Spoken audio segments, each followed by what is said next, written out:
"Your sister's vehicle is in violation again," Marcus Greer said, his voice carrying that smug tilt, as he tapped a clipboard against Emily's windshield.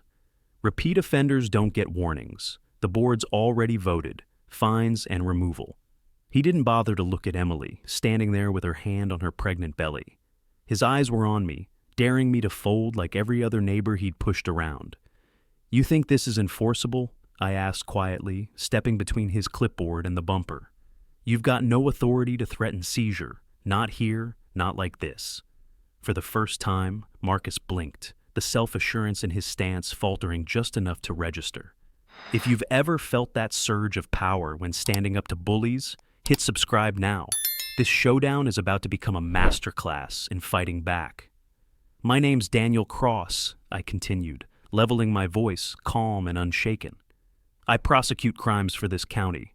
I've seen men like you push, threaten, and overreach until someone finally draws the line." Marcus smirked, trying to recover, but I caught the flicker in his eyes when the title landed. District Attorney. He hadn't expected that. The car wasn't just metal and paint. It was our mother's. After she passed, Emily held onto it because it carried her scent. Her favorite song still cued on the radio. The little scratch on the passenger door from the trip we all laughed about years ago. That car had survived storms, relocations, and grief. To Marcus, it was a vehicle parked too long. To us, it was the last piece of her we had. That was why Emily's hand trembled when he slapped that violation notice down. That was why my chest burned. This wasn't about rules. It was about dignity, about memory, about family. Neighbors lingered on porches, pretending to water plants, pretending not to watch. I could hear the cicadas in the pines and the faint hum of a security guard's radio crackling across the cul-de-sac. Everyone knew Marcus pushed hard, but nobody had stood in his way like this before. I made sure they heard me when I said, "This car isn't moving, not tonight, not because you decided it should." Emily's voice was shaky. "Daniel, maybe just let them tow it. It's not worth—" I cut her off gently. "It's worth everything. You don't fight for a car. You fight for what it stands for." She looked at me with wide eyes, torn between fear for her baby and gratitude that someone was finally telling him no. Marcus leaned closer, lowering his voice. "You're making a mistake. The board has authority you don't understand." I let him finish before replying, steady as stone. "Authority? That word has teeth only if it's legal. You know what my office does with illegal teeth?" His jaw twitched. He didn't answer. "Where are you watching from? I want you to picture this moment, standing between your family and someone convinced they're untouchable." I knew then what Marcus didn't. He had chosen the wrong man, the wrong family, the wrong memory to trample. He thought he was writing another violation. What he'd actually done was open a case I intended to close. The next morning, I walked out onto the cracked sidewalk that circled Lakeview Estates. The sun was just cresting the water, throwing long streaks of gold across the surface. But the peace didn't last. A guard in a navy polo leaned against his SUV near the clubhouse, radio clipped to his shoulder. His eyes followed me, then shifted toward Emily's driveway. They weren't hiding it anymore. Marcus had ordered surveillance. Everywhere I looked, reminders of his grip were plastered on doors and mailboxes. Bright orange slips declaring non-compliance. A swing set taped off as safety hazard. A neighbor's canoe chained to a fence with a notice dangling from it. It was more than rules. It was theater. Fear staged on every corner. The longer I looked, the more I realized how deep the pattern ran. Mrs. Hendricks, who lived across from the clubhouse, stepped onto her porch with a watering can. She froze when she saw me looking, her eyes darting to the guard, then back to me. She mouthed something, "Don't fight him," before retreating inside and pulling the curtain. That was the real damage. Marcus didn't just fine people, he silenced them. I made my way toward the playground where kids used to gather after school.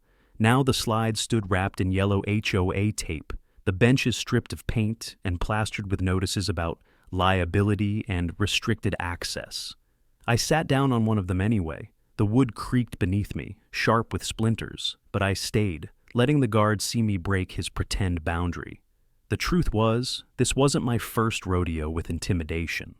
In court, I'd seen hardened men lean forward across the table, sneering as if their words could unmake the evidence stacked against them.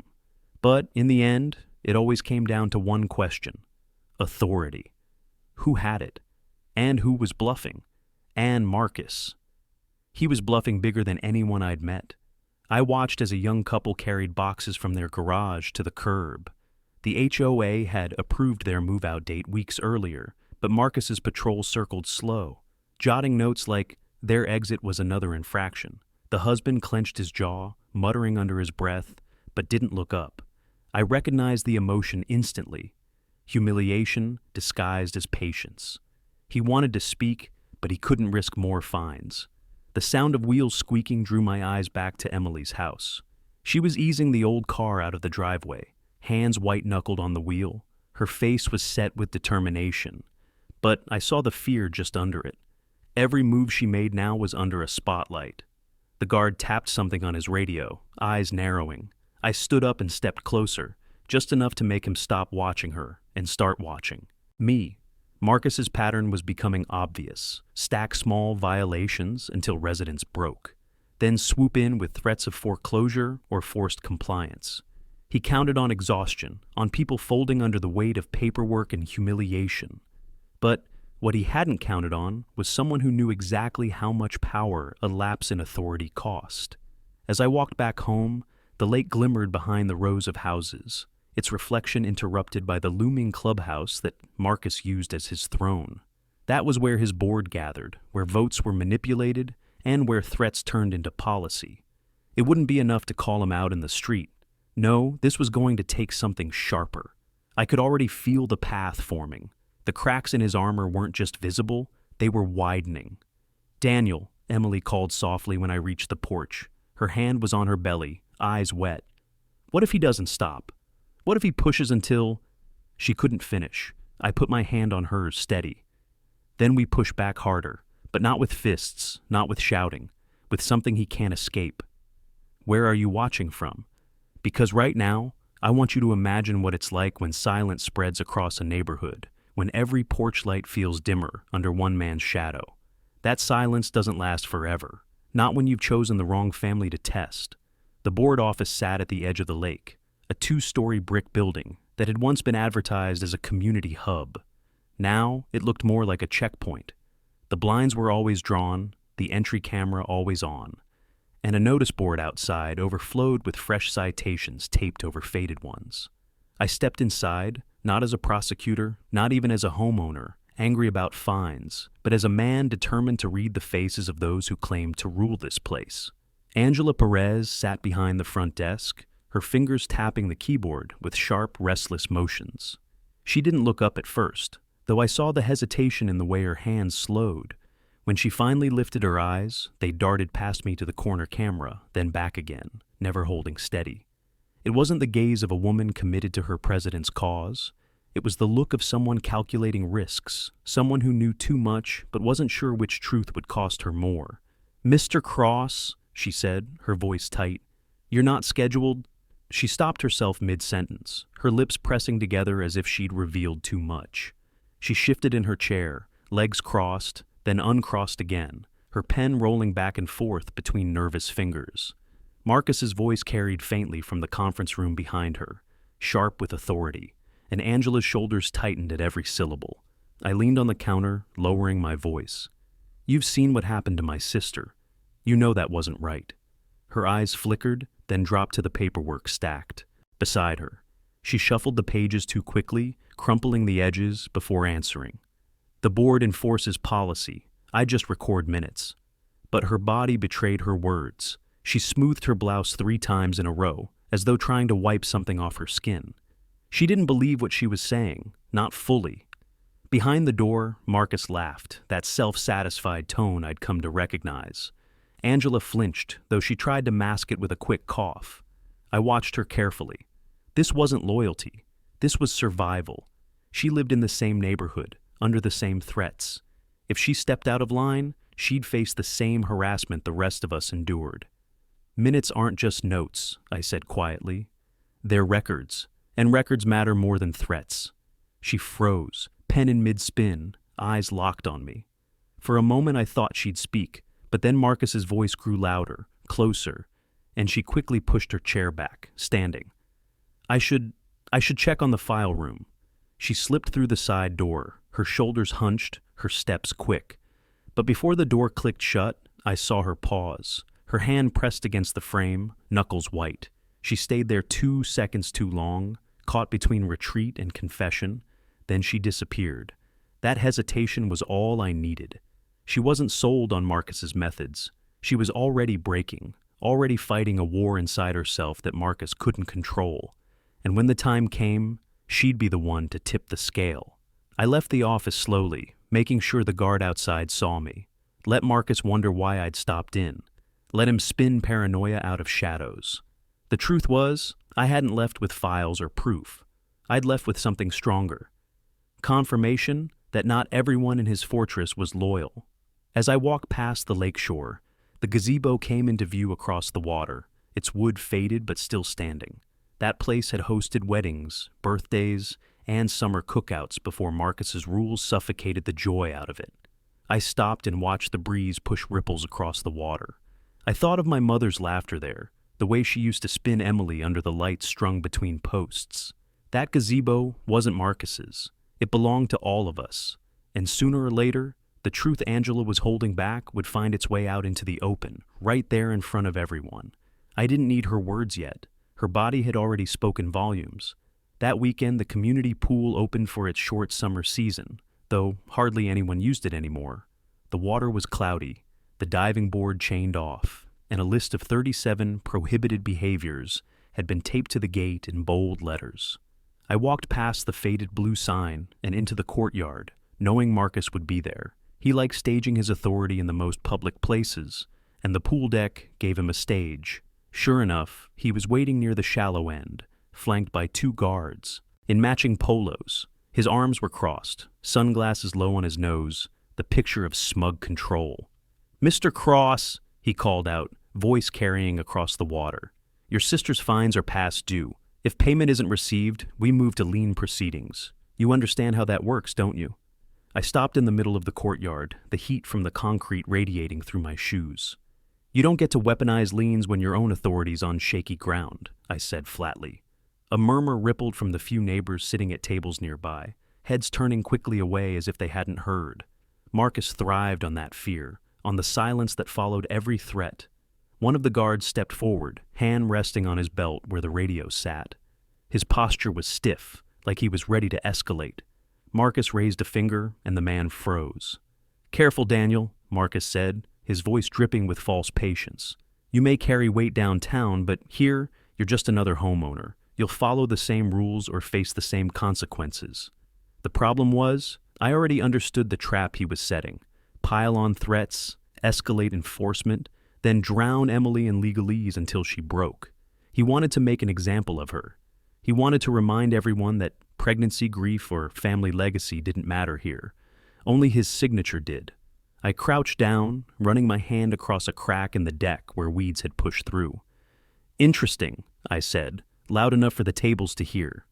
"This pool hasn't passed an inspection in years, has it?" Marcus stiffened, his jaw tightening. The guards glanced at each other, just for a second, and I knew I'd struck the nerve I was looking for. A neighbor at the far table pulled her child closer, whispering something, while eyeing the lifeguard stand. The stand was empty, a faded umbrella sagging over it. Liability everywhere, plain as day. Marcus could posture all he wanted, but every corner of this place screamed neglect, screamed failure.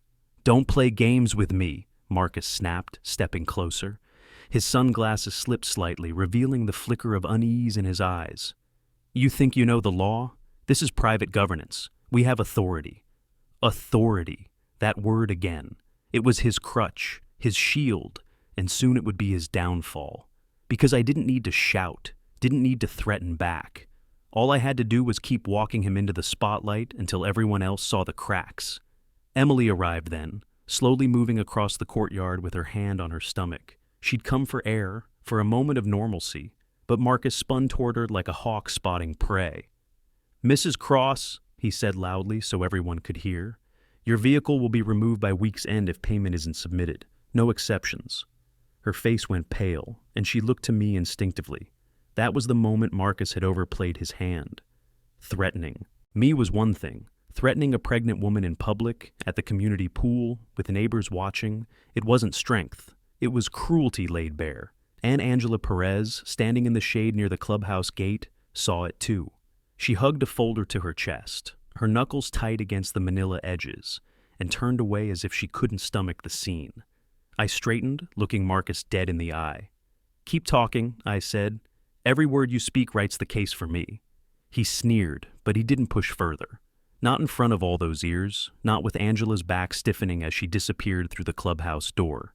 The air was heavy, humid, and buzzing with tension as I walked Emily out. The pool lay behind us, broken, taped off, and full of silent witnesses. Marcus thought escalation gave him control. He didn't realize escalation was exactly what I needed to expose him.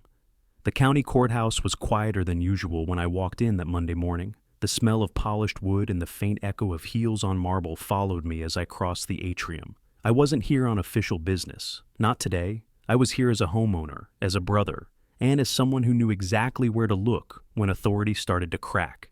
I found my way to the clerk's office, tucked behind a row of filing counters. The woman behind the glass partition greeted me with a polite smile, though her eyes flicked to the badge clipped at my belt.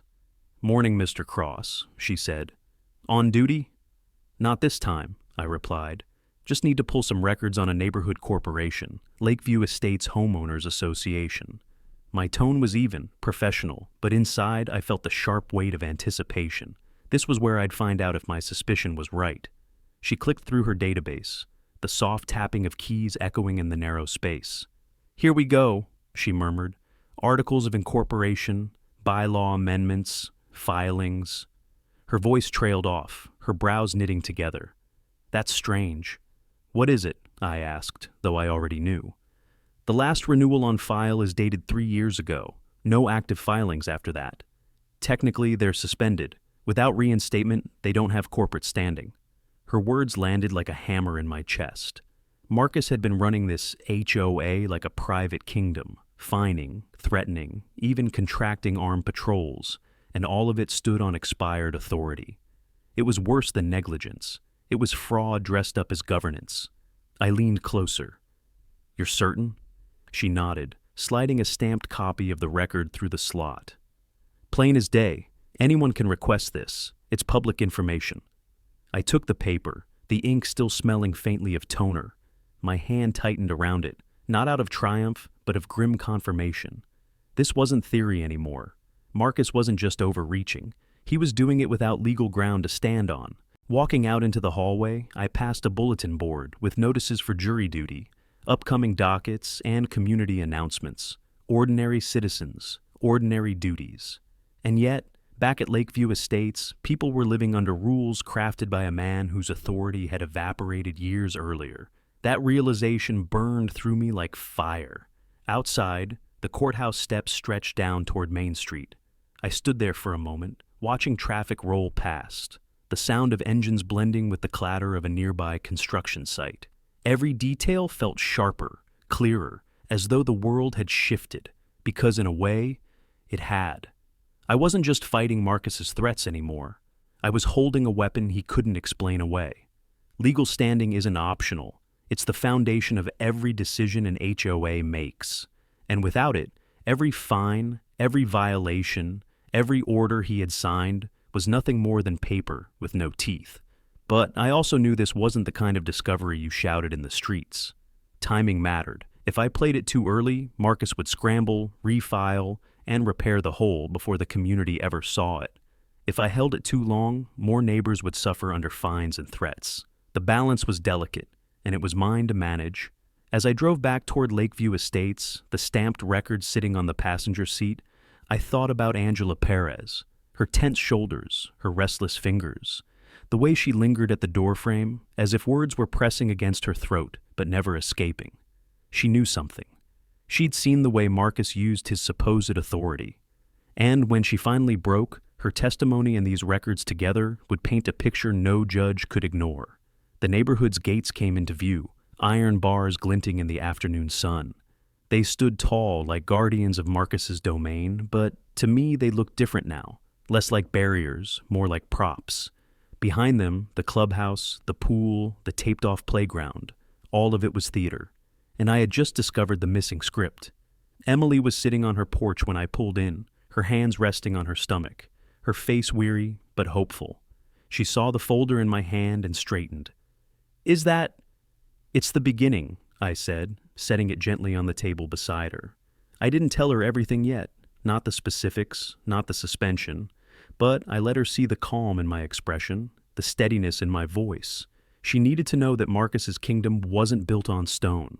It was built on sand, and I was ready to bring the tide in. The church hall smelled faintly of old hymnals and lemon polish, the kind of place that had seen more potlucks than confrontations. Yet tonight, folding chairs scraped across the wooden floor as neighbors gathered for what Marcus had called an emergency compliance meeting. I sat near the back, my arms crossed, the stamped court record folded neatly in my jacket pocket. Marcus stood at the podium like a preacher delivering a sermon, his voice amplified by the crackle of a portable speaker. "Lakeview Estates," he began, his tone heavy with false gravity, "is at a crossroads. Violations are piling up. Disrespect for the board is growing, and if we don't restore discipline now, our property values will collapse." I watched the crowd's reaction. Heads nodded, but more out of fear than belief. Some avoided eye contact altogether, staring at the floor as if silence might shield them. Angela Perez sat off to the side, pen hovering over her notepad, her shoulders tense. She didn't look at Marcus. She didn't look at anyone. But the way her foot tapped beneath the table betrayed the storm churning inside her. He moved quickly to his next target. "The Cross residence has now ignored 3 official notices. Non-compliance cannot stand. If fines are not paid, we will authorize a lien by week's end." His words echoed through the hall, bouncing off the stained glass windows. I felt Emily's breath hitch beside me. She shifted uncomfortably in her chair, her hands protectively over her stomach. But I placed a hand on hers to steady her. Marcus thought he was tightening the noose, but I saw what he didn't. Every escalation made him look less like a leader and more like a tyrant. Every threat carved another crack into the facade of authority he leaned on. A man in the front row raised his hand timidly. "With respect, Marcus," he said, his voice uncertain. "Why is the board hiring security that carries tasers?" I thought that wasn't legal. The room went quiet. Marcus adjusted his glasses, lips twitching. "It's perfectly within our rights," he snapped. "The board has delegated authority to maintain order." It was a bluff, and I knew it. But I stayed silent, letting the tension simmer. Timing mattered. My evidence was strong, but I needed Marcus to overextend himself publicly before I revealed the weakness in his armor. Angela shifted in her seat, her pen scribbling furiously. But then she stopped and pressed the cap against her lips, staring down at her notes. She knew the truth, or at least pieces of it. And from the way her hands trembled, I knew she hated being the one who recorded lies as minutes. I leaned close to Emily, whispering, "He's digging his own hole." She nodded faintly, though her eyes glistened. Every word Marcus spoke was another weight pressing on her chest. For her, this wasn't strategy or procedure. It was survival. And seeing her strength fray lit a fire in me I couldn't contain. Marcus spread his arms, pacing like he owned the room. "We've survived recessions, storms, and lawsuits. We'll survive residents who think they're above the rules. The board will not be undermined." That was my breaking point. I stood, my chair scraping across the floor, the sound loud enough to turn every head. Marcus froze mid-sentence. I didn't speak, not yet. I let the silence stretch, the kind that prickles skin and forces people to lean forward. Then, in a calm, steady voice, I said, "Authority without legality is nothing more than noise." A murmur rippled through the hall. Some neighbors frowned, confused. Others straightened as if they'd just been given permission to think what they already suspected. Marcus's face reddened, his hands tightening around the podium edge. "I'll speak when the time is right," I continued, my voice unwavering. "But know this. Intimidation only works until the curtain falls. And Marcus, your curtain is thinner than you think." Angela's pen slipped from her fingers, clattering against the desk. She bent to pick it up, but not before I caught the brief flash in her eyes. Relief, maybe even hope. She wasn't ready to stand yet, but she was breaking from the inside, and sooner or later, she'd step into the light. The meeting ended in uneasy silence, Marcus barking for order that no one gave him. As Emily and I walked out into the night air, the crickets buzzing in the grass, I tightened my grip on the folder inside my jacket. The discovery was mine now, undeniable and stamped by the court, and Marcus, blinded by his own arrogance, had no idea the ground beneath him was already gone. The library was nearly empty that evening, the smell of old paper and the soft hum of fluorescent lights giving the place a hush that felt safer than any street or meeting hall in Lakeview Estates. I had chosen it deliberately, neutral ground, away from Marcus's eyes and the HOA's walls. I didn't expect Angela Perez to show. Yet, when she walked in, clutching her bag to her side and scanning the aisles like she expected to be followed, I knew she had reached her breaking point. She spotted me at a table near the back and hesitated, her weight shifting from one foot to the other. For a moment, I thought she might turn around and flee, but then she exhaled hard, shoulders sagging, and crossed the room. When she sat, her hands trembled as she set her bag down, her eyes darting to the windows before finally meeting mine. "I don't know why I'm here," she whispered, though her body said otherwise. Her fingers fumbled with the zipper of her bag, opening and closing it as if the motion could distract her from the decision she'd already made. "Yes, you do," I answered quietly. "You've been recording Marcus's threats, writing minutes for every order he barks out. You've seen enough to know this isn't just bad policy. It's abuse." Her lips pressed together, her jaw tight. She looked down at the table, then back at me, her eyes shining with something between fear and anger. "He pushes too far. I told him people would break, but he doesn't listen. He doesn't care." She pulled a folder from her bag and slid it across the table with a shaking hand. I didn't reach for it right away. Instead, I studied her. This wasn't easy for her, not betrayal of Marcus, but betrayal of the system she had been complicit in. Her body leaned forward like she wanted to justify herself. "I kept the emails," she said, her voice cracking. "His directives, the ones about making examples. He wanted the guards visible, armed, intimidating. He told me to phrase the minutes so they sounded procedural, but I know what they were, orders, not governance." Her words filled the space between us, heavy and raw. I finally slid the folder closer and opened it. Inside were printed chains of messages, memos, and draft minutes with her notes scribbled in the margins. Each page showed Marcus encouraging escalation, instructing guards to apply pressure on families like Emily's, urging the board to approve tactics that had no legal ground. "This," I said softly, "is exactly what I needed. Proof he knew he was pushing beyond authority. Proof you were pressured to dress it up as legitimate." Angela's hands twisted together in her lap. "Do you understand what happens if he finds out I gave you this? He'll ruin me. He'll strip my home the way he stripped everyone else's." I leaned forward. "Angela, listen to me. He doesn't have the authority he thinks he has. I checked. The HOA's incorporation is suspended. Every action he's taken is standing on air. And when this goes before a judge, you won't be ruined. You'll be the one who helped bring the truth out." Her eyes widened at that, a sharp breath escaping her lips. "Suspended? All this time?" She leaned back, covering her mouth with one hand, as if the revelation was too much to process. For a long moment she sat there, silent, trembling. Then she nodded, almost to herself. "Then it has to end. Whatever happens to me, it has to end." The fluorescent light buzzed above us, casting pale shadows across the table. I gathered the folder carefully, sliding it into my jacket. Angela looked smaller now, folded in on herself, but there was relief in her expression too. The burden wasn't hers alone anymore. "Angela," I said gently as I stood, "when this comes out, people will remember you didn't stay silent." She didn't answer. She only nodded again, her eyes fixed on the empty stretch of carpet ahead of her. As I stepped out into the cool night air, I held the folder tight. Between the stamped record from the courthouse and Angela's confession, Marcus's empire was no longer invincible. The cracks had become fissures, and soon, under the weight of truth, the whole facade would collapse. The diner on Main Street was nearly empty when I walked in, the smell of coffee and fried bacon hanging in the air. The neon sign outside buzzed faintly, casting red light across the checkered floor.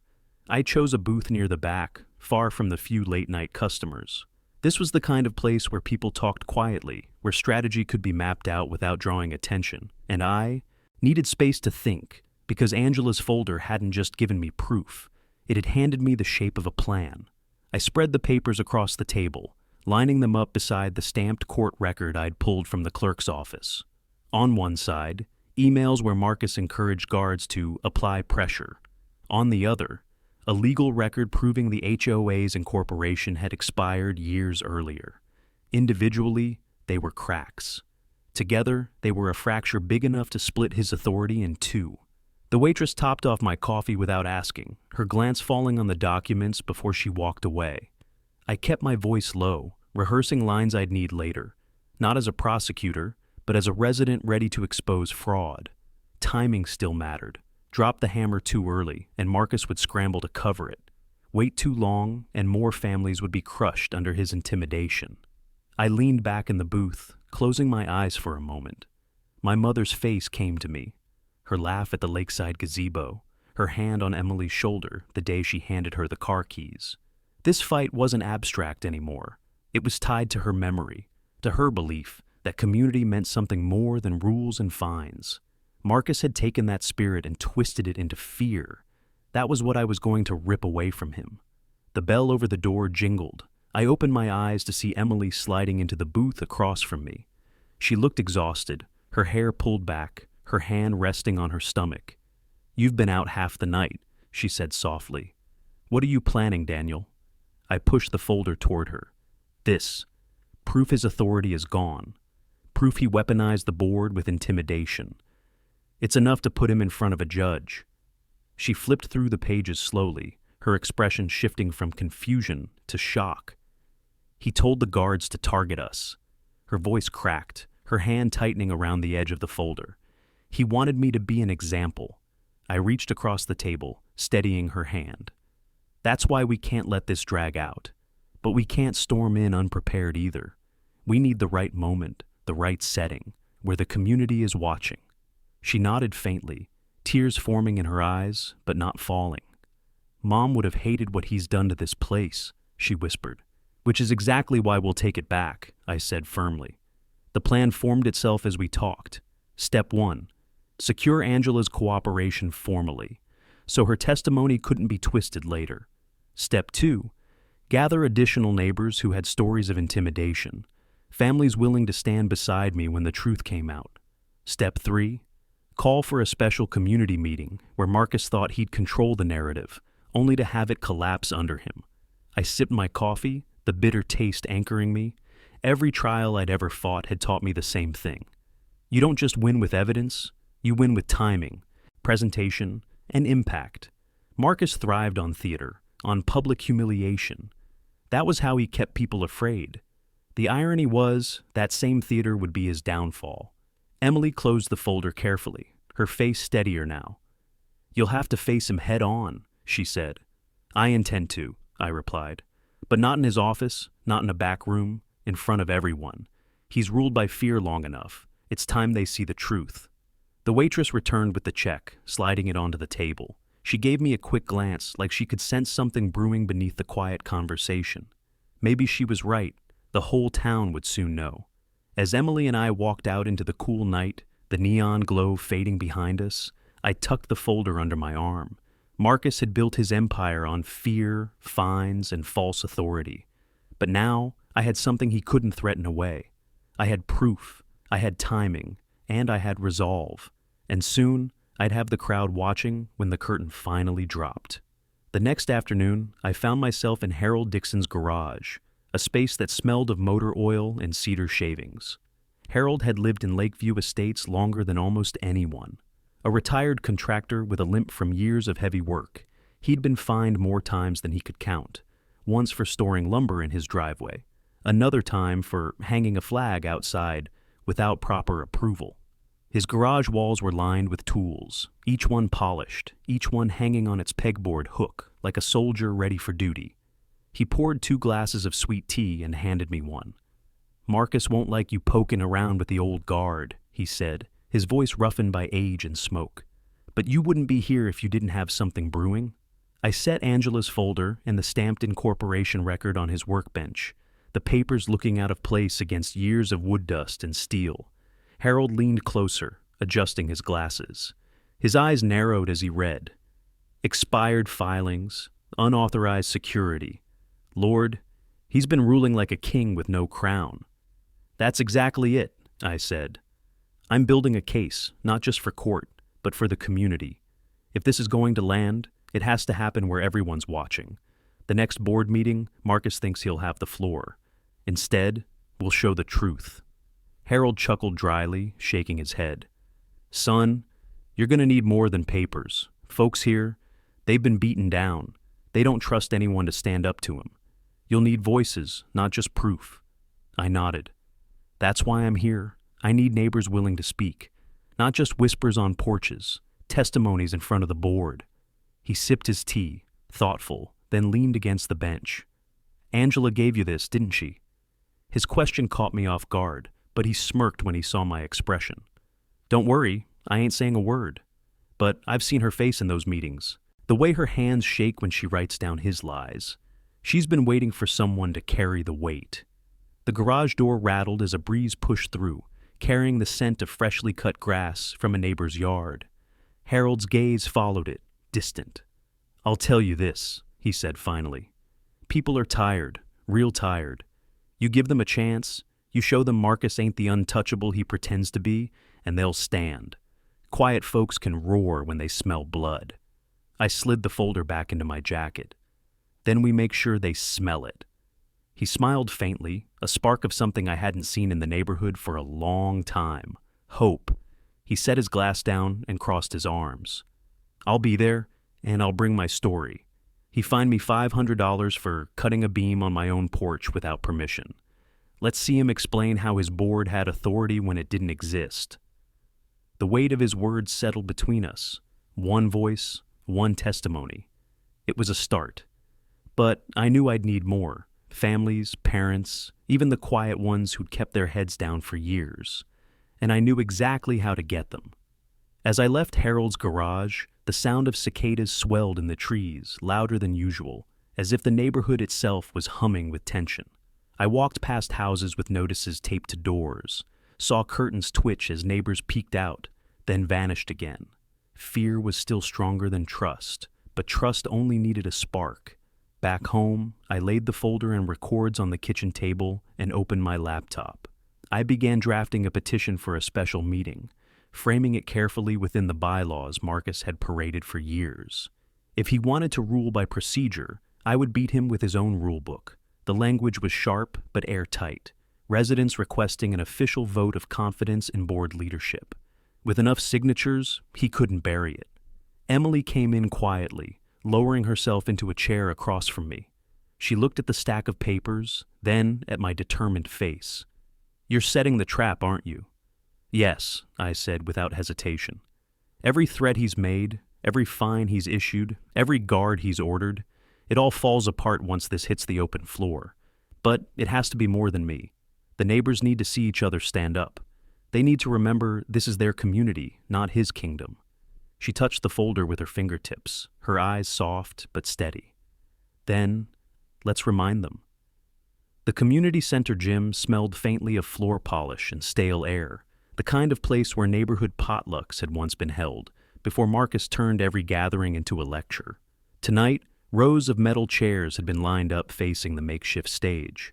A banner that read, Lakeview Estates Homeowners Association, quarterly board meeting, hung crooked above the podium. Marcus had staged the room like a courtroom, certain he'd control the narrative.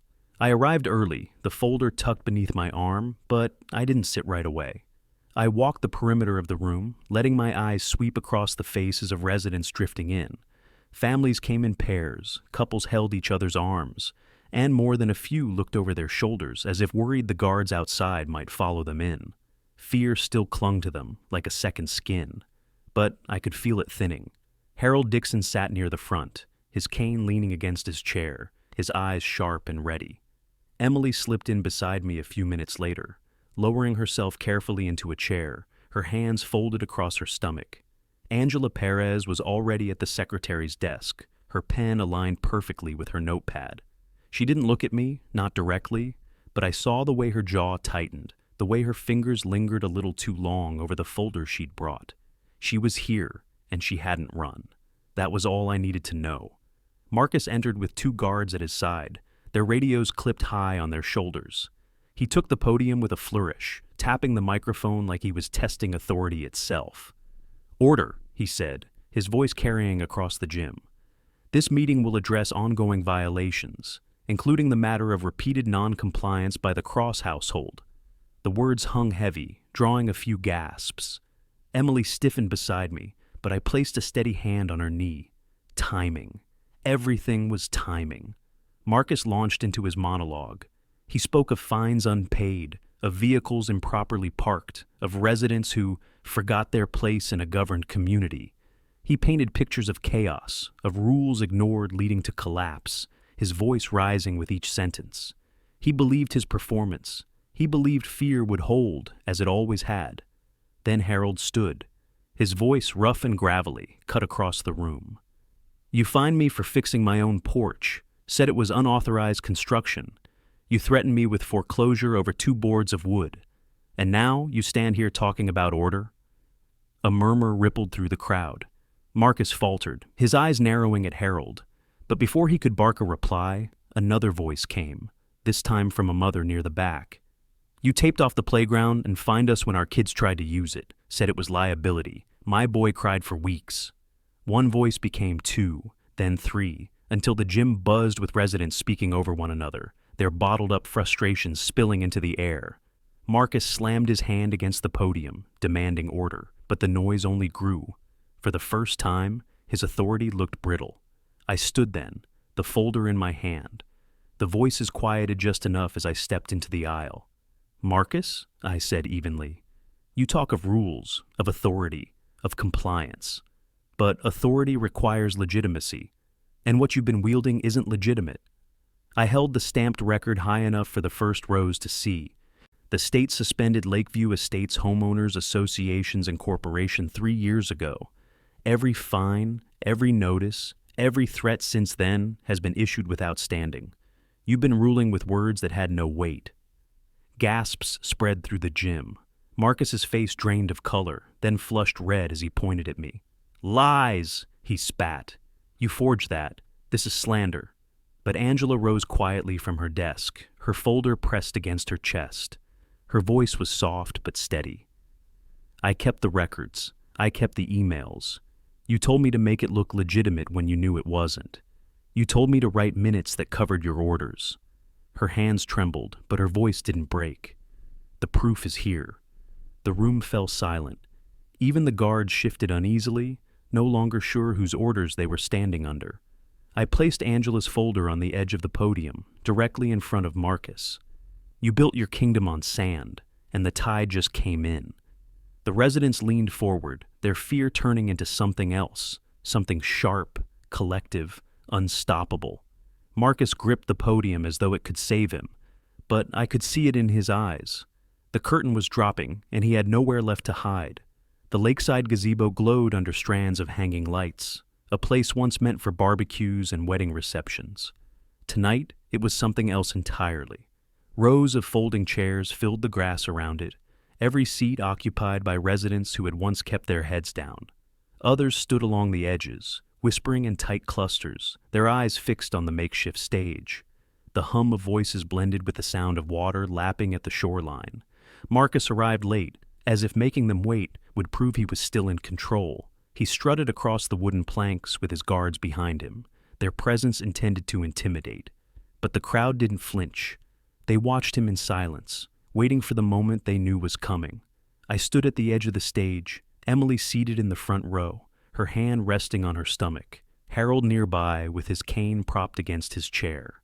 Angela Perez stepped up first. She looked pale under the string lights, her hands trembling as she adjusted the microphone.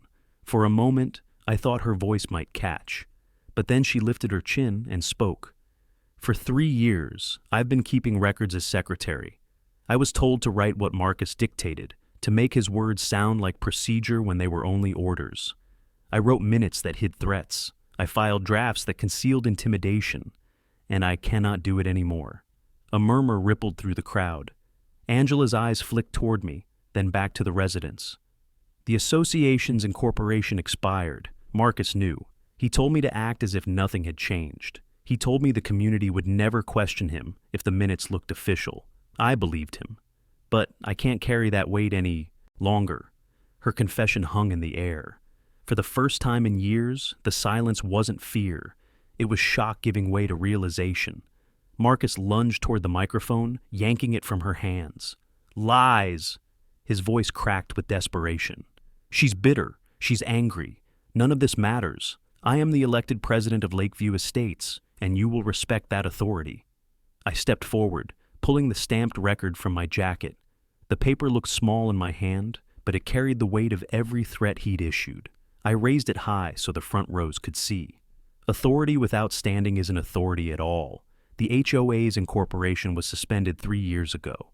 Everything Marcus has ordered since then has no legal ground. Every fine, every lien, every patrol, it was smoke. Gasps spread like wildfire. A man in the back shouted, "Then he stole from us?" A woman near the front whispered, "He threatened foreclosure when he had no power." The guards shifted uncomfortably, their eyes darting between Marcus and the restless crowd. Marcus slammed the microphone back onto the stand, his hands gripping the wood as though the gazebo itself might hold him steady. "You think a piece of paper changes this? I built this neighborhood. I kept order when the rest of you were too weak to enforce it." That was when Harold rose, leaning on his cane, his voice steady despite its rasp. "You fined me for repairing my porch. You threatened to take my house, and you did it with words that had no law behind them. You didn't build this community, Marcus. You hollowed it out." The crowd stirred, nodding, voices rising.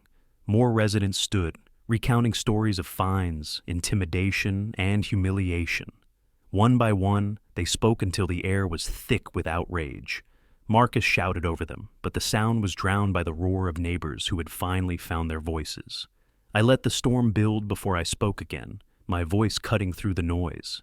"This isn't about one family or one violation. It's about the fact that Marcus ruled with fear, and fear doesn't belong here. This community belongs to its residents, to you, and tonight you get to choose whether his reign of threats ends." The crowd erupted in applause, the sound rolling across the lake. Marcus's face twisted, his confidence collapsing with every clap, every cheer, every voice that refused to stay silent. For years he had stood unchallenged. Tonight he stood exposed, a man without authority, surrounded by neighbors who no longer believed his crown was real. The county courthouse looked different the morning of the hearing, not because of its marble steps or the wide columns I'd walked past 100 times before, but because of who stood outside. Dozens of Lakeview Estates residents gathered on the sidewalk, some holding folders of their own notices, others clutching coffee cups like shields. They weren't hiding behind curtains anymore. They were standing in the open, shoulder to shoulder, waiting to see what would happen when Marcus finally faced something bigger than his clipboard. Inside the courtroom, the air was heavy with anticipation. Marcus sat at the defense table, his suit too crisp, his jaw locked tight. The 2 guards who once shadowed him were absent.